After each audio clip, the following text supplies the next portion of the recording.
Mr. Donald J. Trump.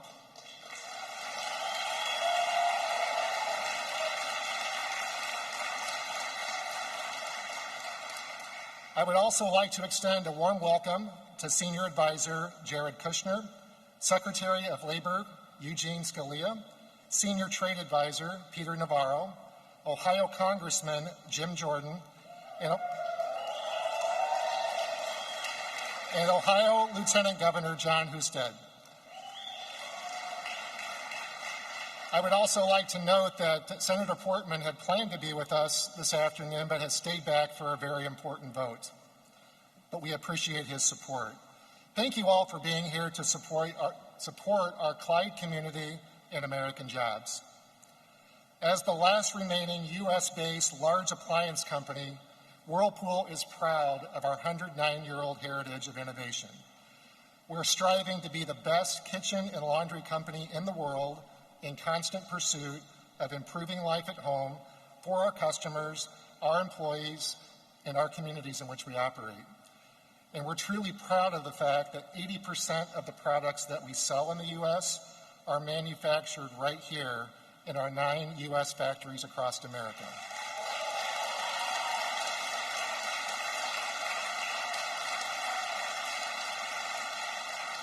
We truly embody what it means to be an American company. And that's largely because over the last 5 years, Whirlpool has invested more than $4 billion in American innovation, our products, our people, and our manufacturing facilities. It's during this especially challenging time of COVID-19 that I'm most proud of our incredible workforce who have been tireless in their commitment to care for the needs of families across our nation. Our plants have been operating safely during the pandemic and are now running full out to help our communities in this critical time of need. Right now in Clyde, Ohio, we are producing about 20,000 units per day. That's one washer every 4 seconds. To all of my colleagues, I am proud to say that teamwork is not just a slogan. Rather, it's the core of what we do. It's a core value. It's who we are.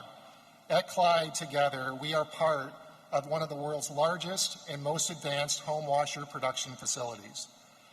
At the heart of Whirlpool's success in Clyde are generations of dedicated manufacturing professionals who successfully compete each and every day to design and build the best products in the world. It's now my pleasure to introduce Dan O'Brien, who is our plant leader here at Clyde. His leadership at this plant for the past 10 years and in this community make all the difference for our workforce and our customers. Please join me in welcoming Dan O'Brien to the stage.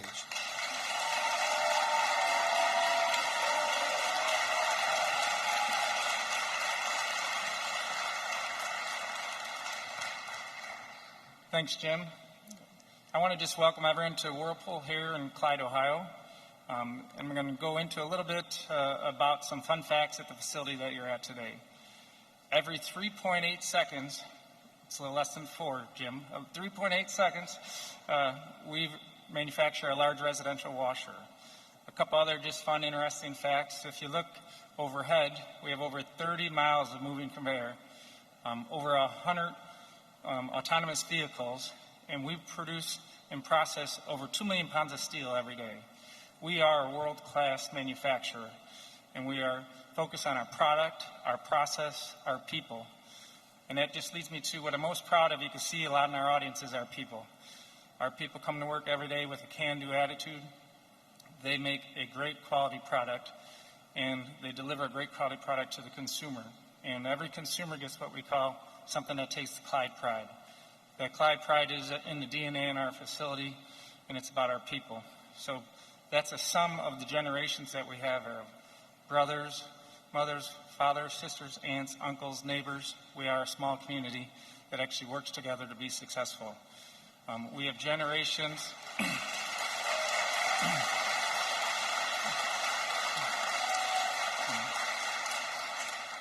We have generations of employees, 30 years, 40 years, 50 years of expertise that can't be duplicated, yet we're a diverse workforce and we're willing to learn and compete against anybody in the world.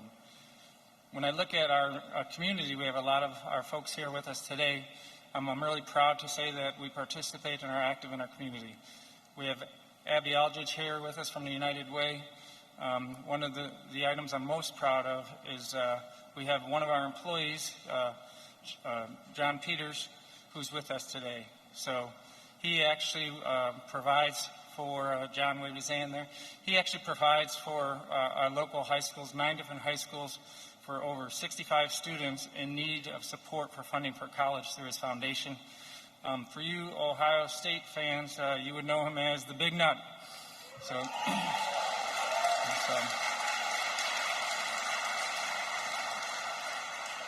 and really what Jim pointed out is we are the last remaining U.S.-based large appliance company. Think about that. We are the last. And with a fair playing field, we could take on anyone worldwide. And with that, with the employees here we have today, on behalf of Whirlpool Corporation, ladies and gentlemen, the President of the United States, Donald J. Trump.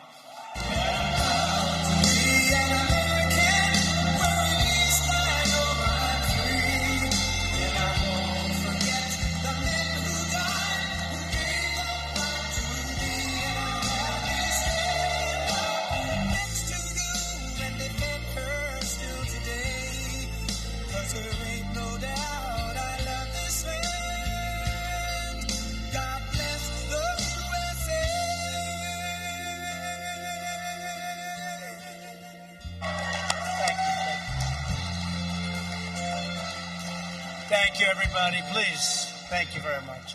It's a great honor to be here, and thank you, Dan. I'm thrilled to be in the great state of Ohio. You were very good to me, but I've been very good to you. I've been very good to you. We've been good to each other.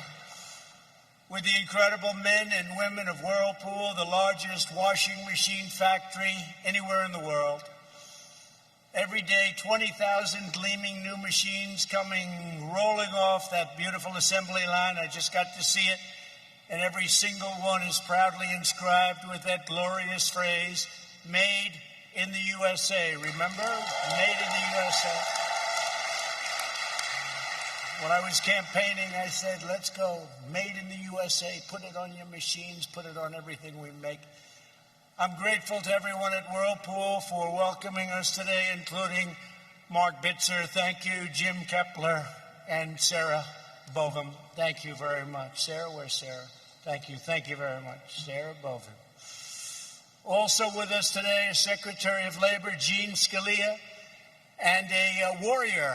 I'm sure you never heard of him. He's a warrior, a great, great wrestling champion, and a great guy, Jim Jordan. Jim. He is a warrior. Thanks, Jim. He's tough. I'm not going to wrestle him ever, I promise. And another warrior, a great fellow who has been right at our side. He works with Jim and I so much and so hard. Bob Latta. Bob, thank you very much. Thank you, Bob. Also, Lieutenant Governor John Husted. Thank you, John. Thank you, John. Thank you. State Senate President Larry Olpoff. Larry, thank you very much. Thank you, Larry. Thank you, Larry. Clyde Mayor, Scott Black, and many other distinguished guests. Great people. Great representatives. Thank you, fellas. Thank you very much. As we celebrate Whirlpool's 109-year legacy of American manufacturing excellence, today I want to lay out my vision to bring millions and millions more jobs and thousands more factories back to American shores where they belong. We've been doing it long and hard. One of the reasons you're successful today happens to be a meeting I had probably 4 years ago with a very good representative of your company, saying what they were doing to you and how badly you were being treated by other countries. And you know what I did. And here we are today, the most successful plant. And we've done this in a lot of places. The duty of a president is to put this nation's own citizens first. That's why my administration swears by two simple but crucial rules: buy American and hire American. And no one knows better than the workers of Whirlpool the high cost of past administrations' economic blunders and surrender. On the question of foreign trade, previous leaders were guided by a shameful policy of capitulation, submission, and retreat. For decades, you watched as politicians let foreign nations steal our jobs, loot our factories, and plunder the crown jewels of the U.S. economy. And the word plunder is capitalized.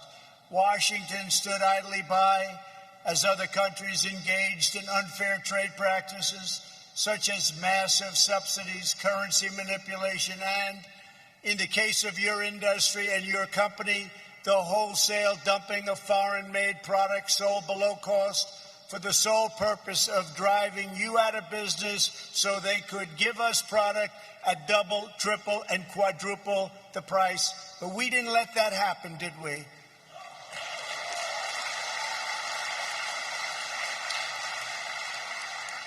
For 8 years, Whirlpool begged the Obama-Biden administration, who did nothing to protect American workers from the flagrant dumping of foreign washers, dryers into America. But your cries for help fell on deaf ears. You didn't see any action. They didn't act. They didn't care, and they never will. For 8 long years under Obama-Biden administration, American factory workers received nothing but broken promises and brazen sellouts and lost jobs. The last administration tied America up in one globalist debacle after another. They catered to the special interests while allowing foreign nations to siphon off our wealth, our dignity, our dreams, our money. The suffering of our workers was met with nothing but cruel betrayal and callous indifference. In 2013, the U.S. International Trade Commission found your competitors from Korea and other countries guilty of dumping washers into the U.S. market and ordered them to pay anti-dumping duties as high as 79%. But rather than pay these very high tariffs, LG and Samsung relocated production to another country, a country called China. Have you ever heard of it? And the last administration did nothing as they kept on dumping washers into the U.S. market with impunity. The Obama-Biden administration was laughed at. They were a joke, and they were perfectly happy to let China win. Your jobs disappear and your factory to close. And you know what it was like. I came through today and everybody was out there, tremendous crowds, waving and cheering. I said, I must have done it right, because you had people that were really something. Because 4 or 5 years ago, this place was a disaster. In 2017, Whirlpool won relief from the ITC once again. Once more, your foreign competitors moved their factories to prevent a level playing field and to avoid liability, shifting production to Thailand and to Vietnam. Thailand and Vietnam, 2 places that I like their leaders very much. They're very nice to us. Do they take advantage of the United States? But not so much anymore. But this time there was one big difference. Instead of an administration that sold out American workers and sold your company out and couldn't have cared less for you, you finally had a president who stood up for the American worker. On January 23rd, 2018, at my desk in the Oval Office, I proudly signed the order to impose a 50% tariff on all foreign-made washing machines.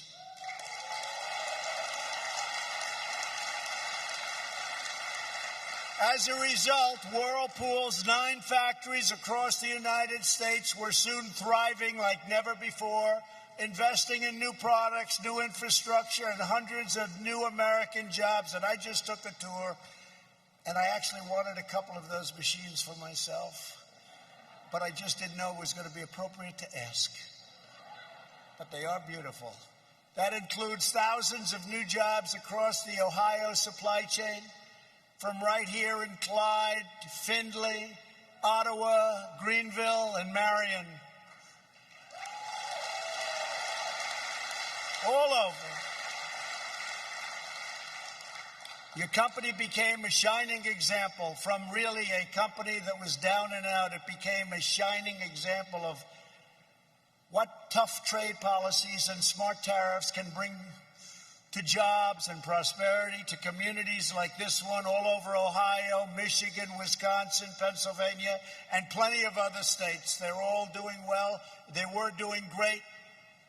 Then the plague came in, and now they're doing great again. We closed it up. We saved millions of lives, but now we're opening, and it looks like I was right about the V, because you're seeing the kind of numbers that are coming in, and they're coming in strong.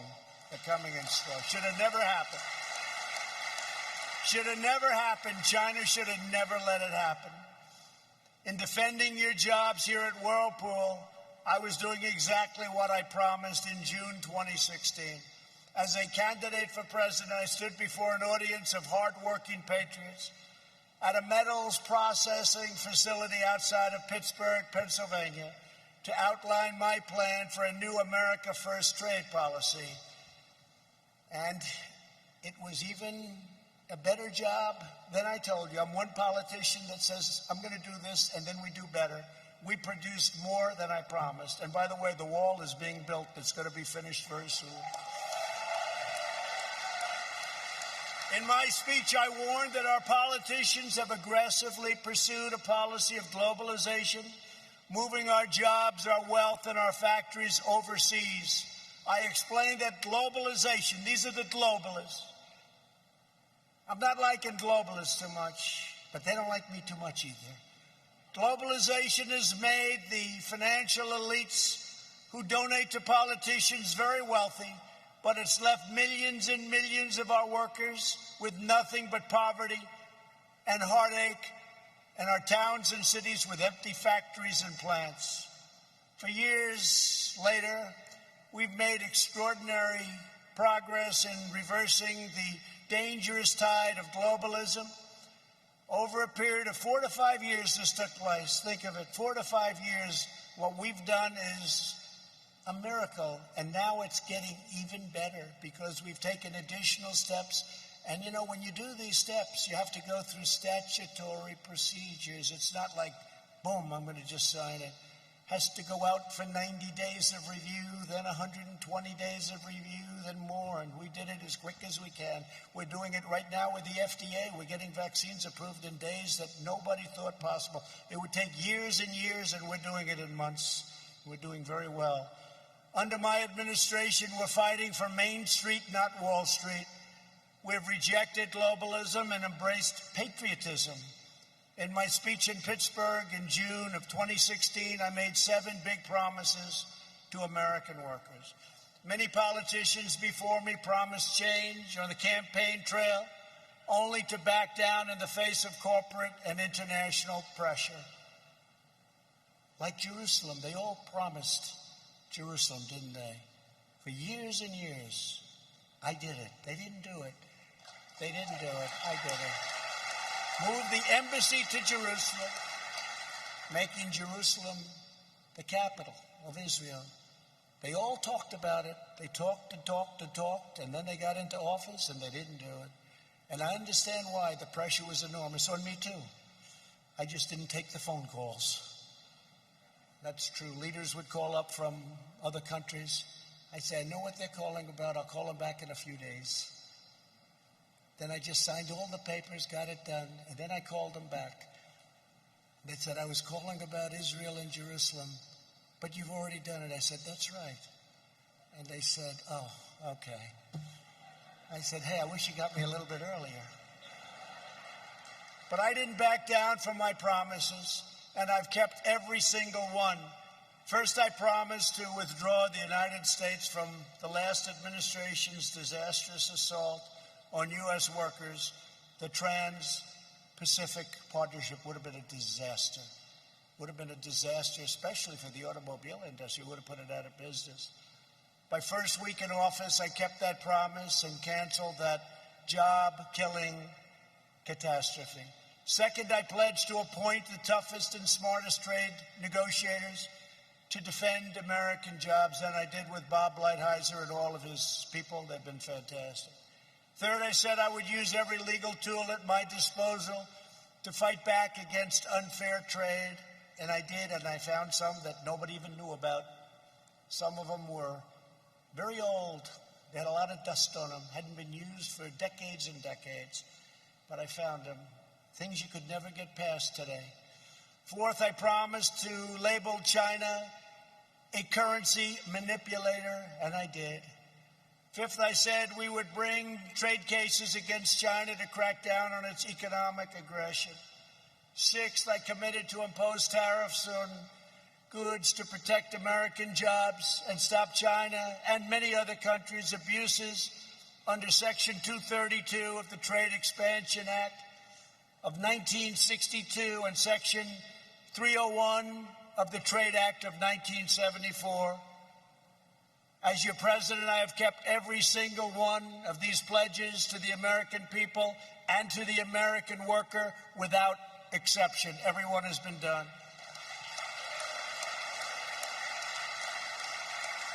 Seventh, one of my biggest promises in that speech was to replace the disaster known as NAFTA, one of the worst trade deals ever made by any country, let alone ours.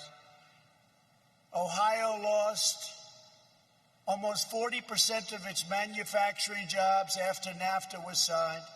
Half of all of the automaking jobs across the state were wiped out. Earlier this year, I finally ended the NAFTA nightmare and signed the brand new USMCA agreement. That's United States and Mexico and Canada. And all of those bad things that you had to suffer with, you're not suffering anymore, because now people and companies have an incentive to stay. They're not going to be leaving so fast. That was the biggest point I made. I want to make sure that these companies aren't leaving and the managers walk up and they say, I'm sorry, our company's leaving, going to Mexico or Canada, but going primarily in that case to Mexico.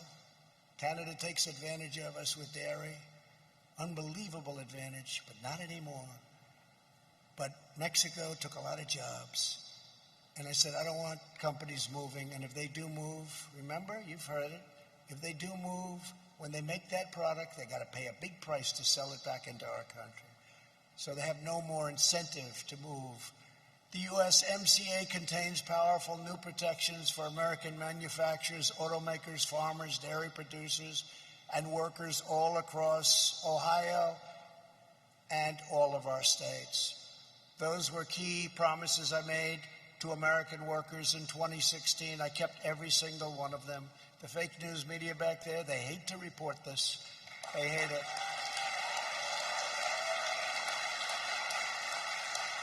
Why do they hate it? Because they're fake. Today, to define our path forward, I'm making our incredible workers 6 more promises that I will keep over the next 4 years, and I'm very proud to make them at your plant and in the state of Ohio. First and foremost, we will defeat the China virus. We're working very, very hard.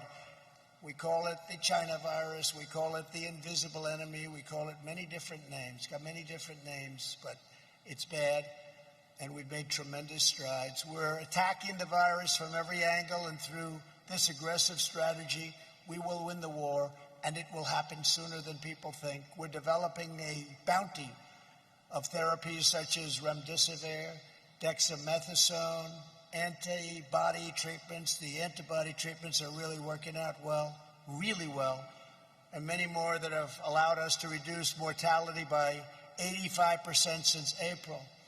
Under Operation Warp Speed, 2 vaccines are already in the final stage of clinical trials, and we'll have a vaccine very soon, I hope long before the end of the year. We've dramatically increased our domestic production of personal protective equipment, such as N95 respirators, gowns, and gloves. We've got factories now all over the United States making these products. And we've developed the most advanced testing system on earth to produce our most, and this is what we have to do. We have to produce not only cleanliness and perfection in every way, but we have to protect our most vulnerable citizens against this horrible virus. And that's generally speaking the elderly, especially the elderly with problems of the heart, problems with the heart, and diabetes in particular. Those two are a basic disaster. Our strategy shelters those at highest risk while allowing those at lower risk to get safely back to work and to school. Instead of a never-ending blanket lockdown causing severe long-term public health consequences, we've targeted and looked at data-driven approaches, and that's what we're doing. Again, when you close down, and we had to do it initially because it came and hit us big, hard, and nobody knew what it was, and we saved millions of lives. But today, you just pinpoint it. We know what to do, and we know who to protect. As an example, very young children are incredibly powerful. They're much stronger than all of us when it comes to the immune system. It's an incredible thing to see. But we know who to protect, and we know what to do. And let me tell you, lockdowns have big consequences in terms of drugs, in terms of family, in terms of depression and suicide, in terms of so many other problems that are caused, and not good for the kids. And they don't learn the same at a computer as they do when they're in a classroom. So there are big, big problems with lockdowns. But we cannot defeat the virus by fighting against each other. Just can't. And there are a lot of different theories and a lot of different ways. But if you look at some of the results, you'll see some of the states governor-run, some of the states that are open and run very smart are doing very well, and in fact better than strong lockdown states. Now is the time to come together as Americans and to unite against the plague inflicted upon us by China. Together we will prevail. My second promise to you is this: we will rise from the current adversity of this horrible, invisible enemy, and we will be more prosperous and resilient than ever before. We've done things that we never knew we could do. We're building factories now. We're building plants. You'll see what's going to be happening with the job numbers very soon. We had two of the best months ever in the history of our country. And we're going to have many, many very, very successful years unless somebody comes along and destroys it by doubling, tripling, and quadrupling your taxes and quadrupling something else called regulations. It will be ended. It will be depression time. One of the key lessons we've learned in this battle against the China virus is that the mighty American economy has a fantastic ability to adapt and repurpose its factories. Today, using the Defense Production Act, which we've used often. Remember, they'd always say, oh, use the Defense Production Act. We've used it a lot, more than some companies would like to know. We're engaged in the most rapid industrial mobilization by far since World War II. Over the last 6 months, we've witnessed one manufacturing miracle after another. We've seen General Motors repurpose an auto parts facility in Kokomo, Indiana, great state, and thereby stand up a ventilator. We have a ventilator factory literally in a matter of days, and we're now producing thousands and thousands of ventilators a week. General Motors has now built and delivered more than 20,000 ventilators. By next week, our strategic national stockpile will be equipped to deploy more than 100,000 ventilators. They're very expensive to build. They're very complex, very, very complex machines, and they're big. And I said that we are now supplying ventilators to many countries of the world. Everybody in our country has it. Not one person, and we had no ventilators. Who knew about ventilators? We had very few. But not one person who needed a ventilator, think of this, who needed a ventilator didn't get it. Every person that needed a ventilator got it. Who would have thought that was possible? And you remember at the very beginning when you first heard about this whole horrible situation with the China virus, ventilators, they weren't around. And now we make them by the thousands. Working with GM and almost a dozen other companies, great companies. My administration has turned America into the ventilator king of the world, the ventilator king. Make them good, and we make them great. They're very good, highest quality. We're now exporting ventilators to friends and allies, and they're really thankful. They're calling, "Can I have ventilators for our country, sir? How many do you need? Could you send 1,000? I said, "It's a lot." The answer is yes. What we're doing is incredible. We're helping we're doing more goodwill with ventilators, because other things you can make, gowns and swabs and things you can make, we're making them too. But ventilators are tough. Ventilators are just one part of our historic manufacturing ramp up. Within 7 days of New York City officials asking for assistance last spring, we helped ship 1 million yards of fabric from North Carolina to New York City for masks and gowns. We're making them all over the place. A great company, Honeywell, has opened up N95 respirator factories in Rhode Island and Arizona in record time, and they're now churning out tens of millions of masks for our strategic national stockpile. These include manufacturing achievements, and these are incredible. They'll be the foundation of an even brighter future for American industry. What we've been able to do in a short period of time is frankly incredible. I'm not talking about me, I'm talking about the people out there. What they've done is incredible, including the military and some of the generals and admirals, the job they've done. My third promise is to build on these gains to turn America into the premier medical manufacturer, pharmacy, and drugstore of the world.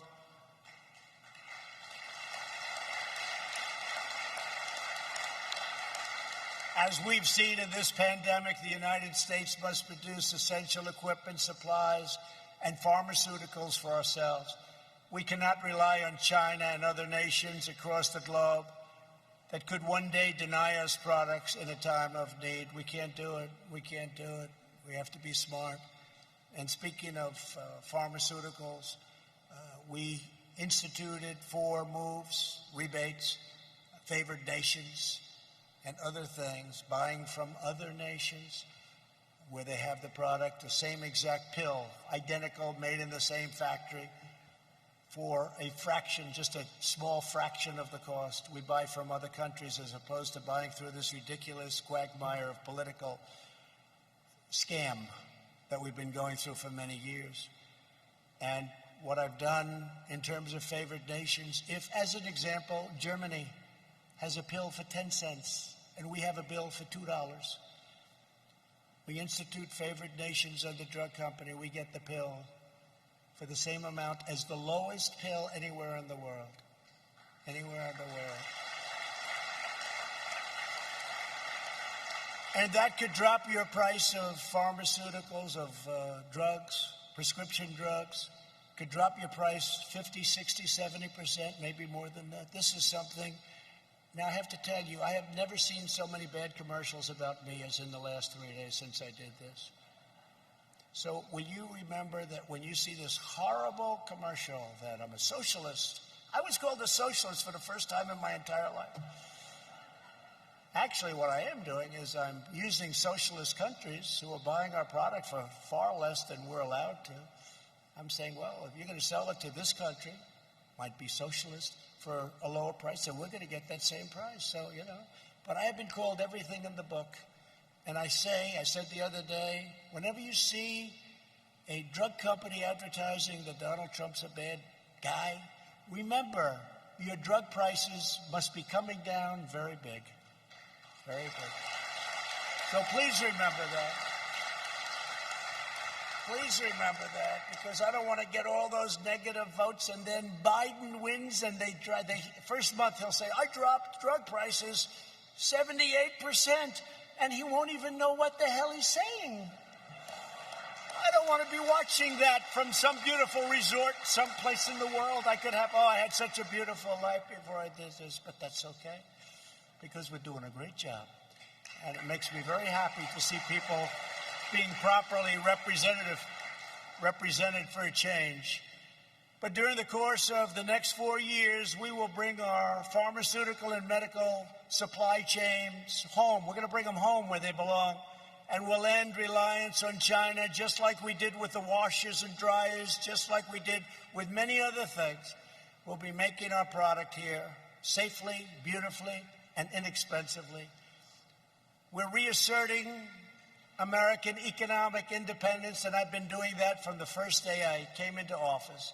To this end, a short time ago, I signed a new executive order to ensure that when it comes to essential medicines, we buy American.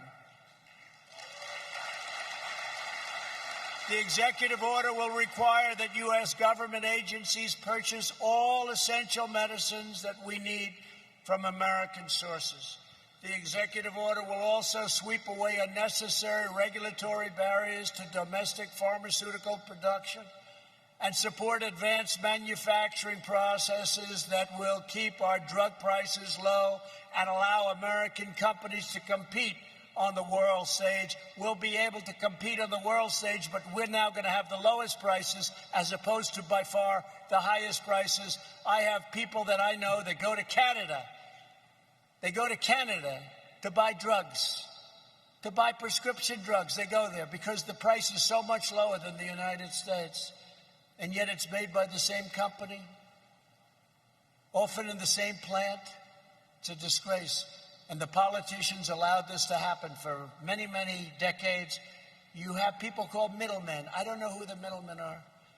I don't know. They never say middle women, so they're politically not correct. But I've heard the term middlemen for a long time. They are so wealthy. They are so wealthy. Nobody has any idea who the hell they are, what they do. They make more money than the drug companies. You know, in all fairness, at least the drug companies have to produce a product, and it has to be a good product.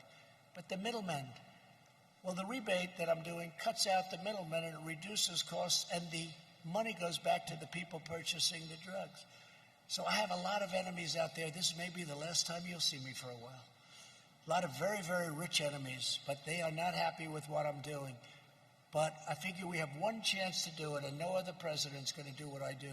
No other president would do a favored nations, a rebate, a buy from other nations at much less cost. Nobody.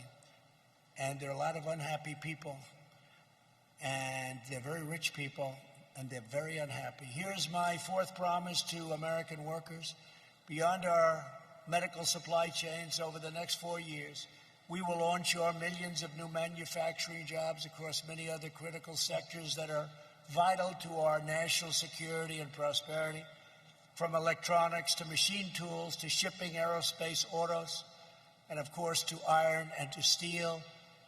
And we'll never forget your washers and your dryers, okay? During 8 years of the last administration. And by the way, I have to just tell you this little story, a couple of little stories, if you don't mind. Do you mind? Okay, because that's better than the other stuff, right? No, I was with somebody and they said, you know, for a dishwasher, we don't have enough water, sir. I think a lot of the people in the audience would understand what I'm saying. They don't have enough water because they put restrictors on, so you don't have any water. And I said, what is that? What is that? In most states, I mean, outside of desert areas, we have so much water, we don't know what to do with it, right? A lot of states. Your state does pretty well with water, right? So they have plenty of water. So I passed a regulation, I signed a regulation that give the dishwashers much more water. And I was asking today, and that, by the way, includes your washers. You don't need too much water in your dryers, but it includes your washers. And I was just saying to your brilliant people that are doing such a good job running your company, I said, how much impact has that had? They said, unbelievable. It's been unbelievable. Because I had people saying they'd wash their dishes and they'd press the button 5 times. So in the end, they're probably wasting more water than if they did it once. So do you notice the people that make the machines? You know what I'm talking about. We now have the water that you need instead of stupid where you have much less water than you need and you just keep going over and over again. I had people say they pressed the button 5 times. They didn't have enough water. And the same thing with sinks, toilets, and showers. You go into a new home, you turn on the faucet, no water comes out. You turn on the shower. If you're like me, you can't wash your beautiful hair properly. You waste 20 minutes longer. Please come out, the water, it drips, right? You know what I'm talking? They put restrictors on. I got rid of that. I signed it out. It's common sense. So now when you actually go into a new home and pay a lot of money, you turn on a faucet and water actually comes out. Isn't that nice? That was a regulation that was put in by a lot of people that don't understand life. Because you end up using the same amount of water. You just let it run 3 times longer. It's crazy. And one other thing I did, remember the old light bulb? The old light bulb was so great. And they put it out of business. It was much cheaper and it had much better light. And you're all good-looking people, but you look better under the old light bulb than that horrible new light bulb, right? It cost you a fraction of the cost. Didn't last as long, but that's okay. But it cost you a fraction. I reinstituted and opened it up so they can sell both. They can sell the new one if you want it, and they can sell the old one. The old one's doing amazing business, amazing business. And you know, the new one is considered hazardous waste. When you lose it, you're supposed to take it down to a dump, a specified dump. How many people are going to do that with a light bulb? Hey, you know, we lost this light bulb. Let's travel 28 miles outside of the city to get rid of it. It's hazardous waste. So I put the old bulb back in, and you can use the new one. You can use anything. I guess it's competition. But I particularly like it because I don't look so orange. So it's very nice. Very nice. I don't like that look. Never liked it. But it's a tremendous thing, and it's having tremendous success. So they'll, scoff and say, oh, who cares about that? Very big stuff. These are big things. A lot of people have come up, thank you, sir. They had sinks that didn't give water. They had showers that didn't give water, the whole thing. And it's been a great thing. It's been very popular. And we might as well tell you about it because people don't talk about it. But these are things that no other president would be doing. No other president, frankly, would be even thinking about. During 8 years of the last administration, America lost 10,000 factories and nearly 200,000 manufacturing jobs. Think of that. In contrast, my administration added over 500,000 manufacturing jobs. It was up to actually 701,000 jobs before the plague came in. And if you remember, President Obama, you need a magic wand. No, you don't. We need manufacturing jobs. He said you won't have any more manufacturing jobs. You need a magic wand. He was wrong about that also. My 5th promise to American workers is to bring back American jobs and factories using every tool at my disposal, including tariffs. I love properly put on tariffs because they bring unfair competitors from foreign countries to do whatever you want them to do. Countervailing duties and new trade deals based on the principle of fairness and reciprocity. And I'll be signing something very important. Watch over the next week. I think you'll be very proud of your president. I'm going to be signing something that's very important over the next probably week. And it'll have a tremendous impact on fairness and trade. As part of this commitment, earlier today I signed a proclamation that defends American industry by reimposing aluminum tariffs on Canada. Canada was taking advantage of us, as usual. And I signed it, and it imposes, because the aluminum business was being decimated by Canada, very unfair to our jobs and our great aluminum workers. 7 months ago, my administration agreed to lift those tariffs in return for a promise from the Canadian government that its aluminum industry would not flood our country with exports and kill all our aluminum jobs, which is exactly what they did. Canadian aluminum producers have broken that commitment, and the U.S. Trade Representative Robert Lighthizer has advised me that this step to reimpose tariffs is absolutely necessary to defend our aluminum industry. To be a strong nation, America must be a manufacturing nation and not be led by a bunch of fools. That means protecting our national industrial base. We have to protect our great companies and our great workers. My 6th and final promise today is to forever uphold the commitment I made from the beginning. I will always put American workers first, always. They'll always be put first.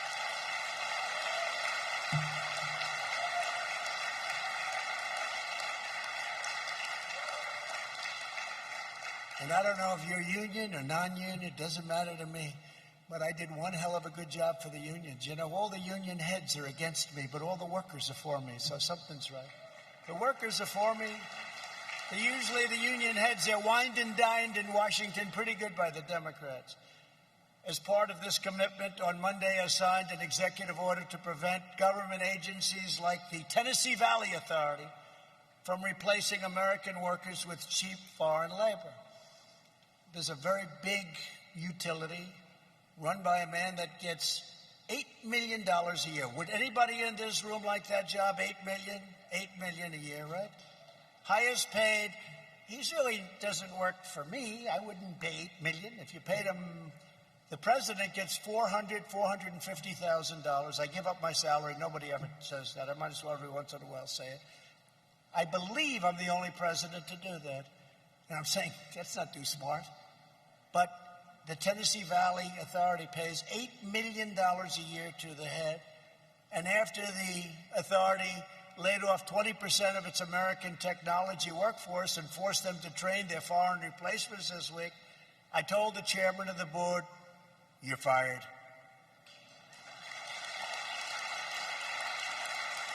And the firings will continue unless the layoffs are reversed and the American workers are rehired. And by the way, as I was leaving for the great state of Ohio, did you ever watch Biden where he's always saying the wrong state? It's great to be in Florida. No, it's Ohio. I've never seen a guy, I haven't done that one yet. That's a disaster. I always say, Jim Jordan, if you do that, it's over, right? You can be Winston Churchill, the speech is over. You just walk off the stage. But he does it all the time. Nobody calls him for it. I love the state of Iowa. Sir, it's Idaho. It's Idaho. And the worst is when he's in, like, Indiana, and he says it's great to be with the people of Florida, and you have palm trees all over the place. But he does it all the time. There's something going on. But over the last 4 years, we've made extraordinary strides, and over the next 4 years together, we will turn the United States into the unrivaled manufacturing superpower of the world. We've been through a lot together. They've done everything possible to get in my way. They've treated us very unfairly, disgracefully, with what they've done to us. And despite what they've done, no administration in the history of this country has done more in the first 3.5 years than we have. Whether it's rebuilding our military, all made in the USA, whether it's the biggest tax cuts in history, whether it's the biggest regulation cuts in history, ANWR in Alaska, the largest field perhaps in the world, that Ronald Reagan, going back even before Ronald Reagan, no president could get it approved. I got it approved, and now it's potentially one of the greatest sites in the world, should be the greatest site in the world. So many different things we've done. We've done so much. What we've done for our vets, and you're a big vet state. Ohio loves its vets, and what we've done for our vets. Choice and accountability. We got two things they've been trying for almost 50 years. Choice. Veterans' choice. How about that? We got that for you. So if you have to wait online for 2 days or 2 weeks or 2 months, and they had to wait 2 months sometimes. If they had to wait online, they don't anymore. They go outside, they get a private doctor, we approve it, we pay the bill, and we take care of our vets like they're supposed to be taken care of. Just got a 91% approval rating. VA just got a 91% approval rating, highest ever, the highest it's ever had. And accountability, we have people that were so scornful. They had hatred for our vets. They were treating our vets badly. Our vets have to be treated great. But you couldn't fire them. They could be sadistic. They could be thieves. They could be anything. You couldn't fire them because of civil service unions, etc. You know. Couldn't fire them. And I got the accountability, VA accountability. Now you look at them. They don't do a good job for our vets. You say, Jim, you're fired. Boom, get out. That's the story. We actually terminated over 8,000 people that were not treating our vets well, and they were there for a long time. That sounds a little bit cold, but the truth is they got to treat our vets well, right? So they have to do it. But we got accountability and we got VA choice. But to achieve the vision that we've been talking about for so long, we must finish the job and drain the Washington swamp once and for all, and we're doing it. For years, left-wing politicians smiled and looked at American workers right in the eye and took advantage of them and lied to them. They took your endorsements, they took your money, and they took your votes, and they did nothing. Then they turned around and inflicted one corrupt betrayal of the American middle class after another, whether it was NAFTA, TPP, the horrible Korea deal, the ridiculous Paris Climate Accord. How's it working out for Paris? Not so good. And China's entry into the World Trade Organization, which is probably the worst of all the deals, if you want to know the truth. That was where China signed that, and they went up like a rocket ship. And they violated the rules like nobody's ever violated them before. In fact, they're considered a developing nation. And because they're a developing nation, they have advantages. Well, we didn't accept that. But for years, they accepted that. And by the way, Joe Biden supported every single one of those horrible, disastrous sellouts. Under this administration, those days have been over, and we're not going back. We're respected again as a country. You know, we're respected again. You may not feel it, although I think you do. You may not see it. You don't read about it from the fake news, but this country is respected again. We don't let people take advantage of us, including our allies, who took tremendous advantage of us. Tremendous. Our allies took tremendous advantage of us, both militarily, where they don't pay their bills. We protect them. They don't pay. Like Germany, we're reducing the force. They don't pay. They're delinquent. I say it all the time. They're delinquent. They got to pay. You know, we protect Germany from Russia, and yet Germany's paying billions of dollars a year, billions and billions to Russia for energy. So I say, what's that all about? So we protect, and they pay money, and we protect. So we don't stand for things like that, but we have many other things. I could stand up here all day long and tell you things that you wouldn't even believe. To fully restore American prosperity, we must stop the radical left-wing movement that would destroy our country. They want to impose $3 trillion of new taxes on American families. They want to ban fracking, which will demolish your state. It will demolish Ohio oil and gas jobs. They want to rejoin the disastrous Paris Climate Accord, where you'll pay billions and billions of dollars for the privilege of getting ripped off by other countries, and inflict a socialist takeover of the U.S. economy known as the horrendous Green New Deal. Was conceived by a young woman, AOC plus 3, I say. AOC, that's a real beauty, isn't it? She knows as much about the environment. Do we have any young children here? Has that young child over there? I think he knows more. And she certainly knows nothing about the economy. And if they ever had their chance, you would find that out, and it wouldn't take very long. You know, Venezuela was a very wealthy country 20 years ago, one of the wealthiest. Per capita, one of the wealthiest. Tremendous oil reserves, everything. Now they don't have food. They don't have water. They don't have medicine. They don't have anything. Same thing could happen. We're similar ideology. They also want to throw open American borders, give free taxpayer-funded health care to illegal aliens, defund police, abolish ICE, abolish borders, no more borders, and abolish basically the American dream. This is Joe Biden. And does anybody really think he's strong enough to stand up to these ruthless, vicious people? You look at Portland, you look at what's going on in Seattle. These are the people that you're dealing with. If I didn't send in the troops, if I didn't send in the great people from Homeland Security, you'd have courthouses and post offices and everything else burned down, blown up. And we may send in something else, because you know what? They've been rioting now for 70 days, and the mayor thinks it's just wonderful, and the governor has no idea what she's doing. I've never seen people like this. Remember in Seattle, where they took over a big chunk of the city, Seattle, and the mayor said, it's going to be a summer of love. And I said, she's just kidding, right? Isn't she? She wasn't kidding.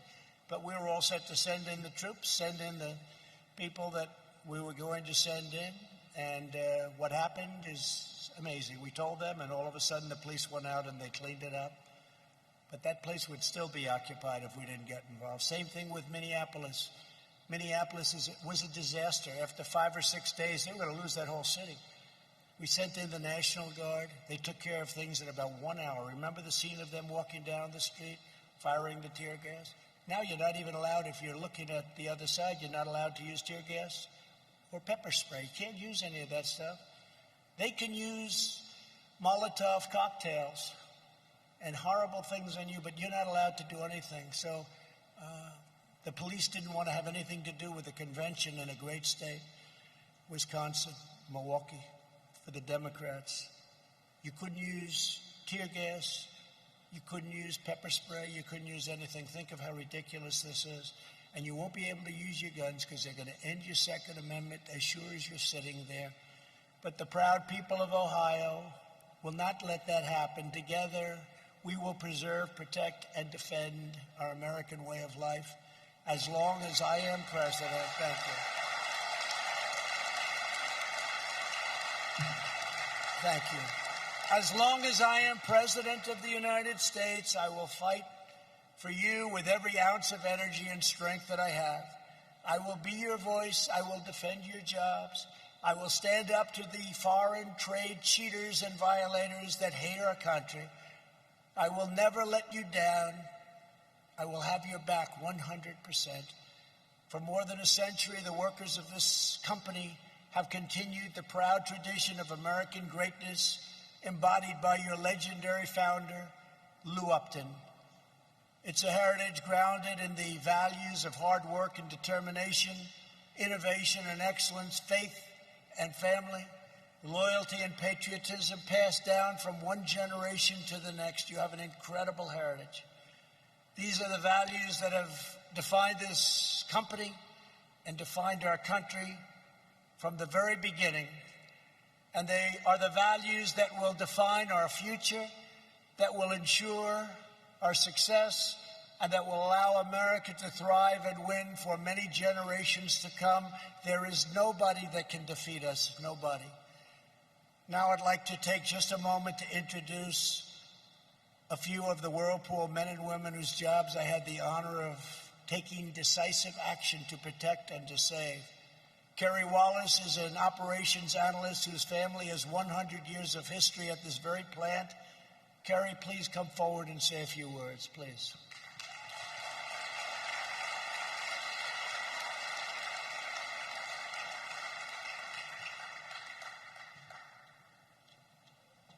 Thank you, Kerry. Good afternoon. Manufacturing is the heartbeat of this area.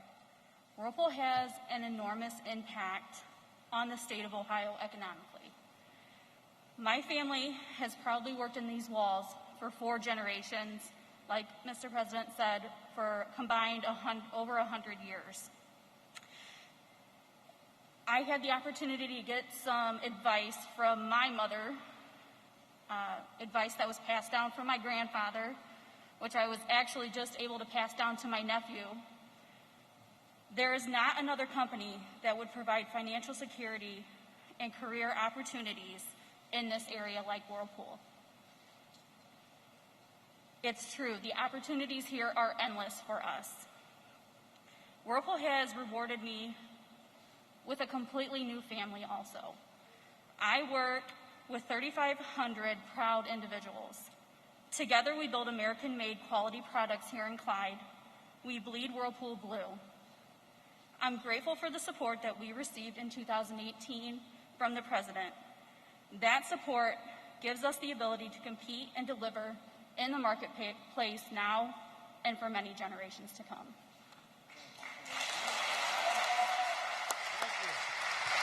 Thank you, Karen. Wow. Great job. Marco Ontiveros is a first-generation American who started at this plant to support his family 17 years ago. Marco rose through leadership to become a production lead. Marco, please come up and say a few words, please.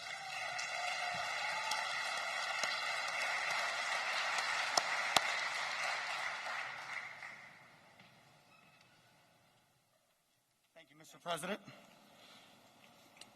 As the President said, I started here about 16, going on 17 years. I was fresh out of high school, had no idea what I wanted to do with my life. but I knew I had 2 young children that I had to support, and I had to support fast.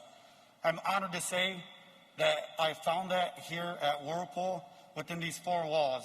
I have been able to not only provide, but continue to develop myself into a career path that I never would have dreamed of when I was 18 years old coming out of there.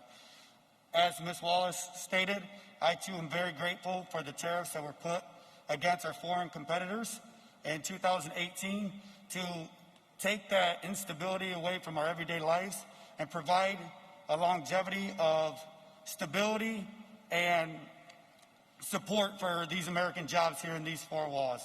As our president said, I am a first generation from an immigrant family. My father was an immigrant.